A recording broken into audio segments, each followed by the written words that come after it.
रे खोला दी चोली के होई ताहर डोरी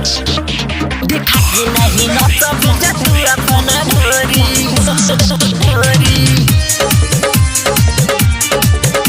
रे खोला दी चोली के होई ताहर डोरी सब तू अपना ढोरी आइल बारू नाचे और किसटा मेरा के देखावे पड़ी अपन ही जवानी रे खोला दी चोली के होई ताहर डोरी देखा के नहीं नचबे जा तू अपना ढोरी रे खोला दी चोली के होई ताहर डोरी देखा के नहीं नचबे जा तू अपना ढोरी आइल बारू नाचे और किसटा मेरा के देखावे पड़ी अपन ही जवानी रे खोला दी चोली के होई ताहर डोरी देखा के नहीं नचबे जे तू अपन ढोरी रे खोला दी चोली के होई ताहर डोरी देखा के नहीं नचबे जे तू अपन ढोरी रे खोला दी चोली के साहस रिकॉर्डिंग स्टूडियो भूतही चौक सीतामढ़ी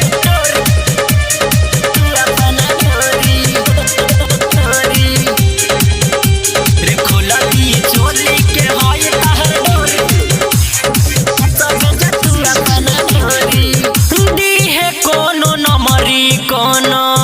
दीहे पन साही काटली है गाल ताहर बुझ के बोल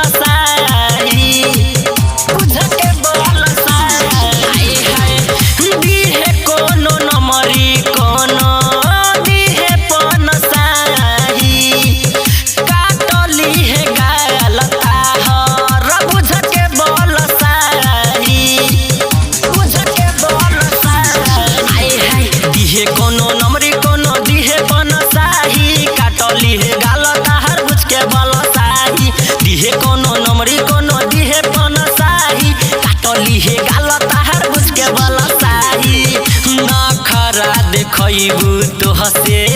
करी बल जोरी दुनु फुलौना चरा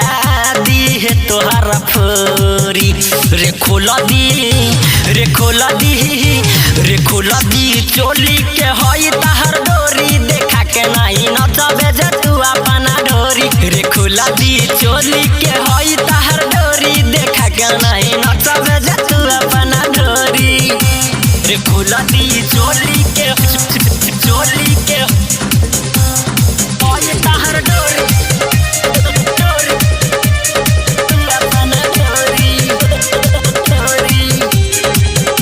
रे खोला दी चोली के होई ताहर डोरी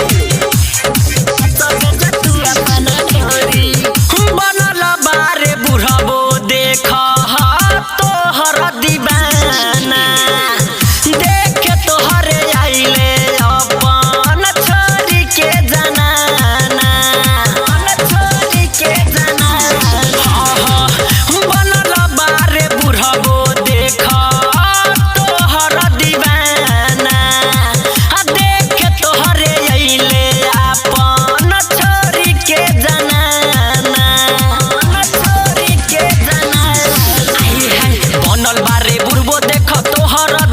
सबे अइले अपन छोरी के जनाना बनल बारे बुढ़बो देख तोहर दीवाना देखे सबे अइले अपन छोरी के जनाना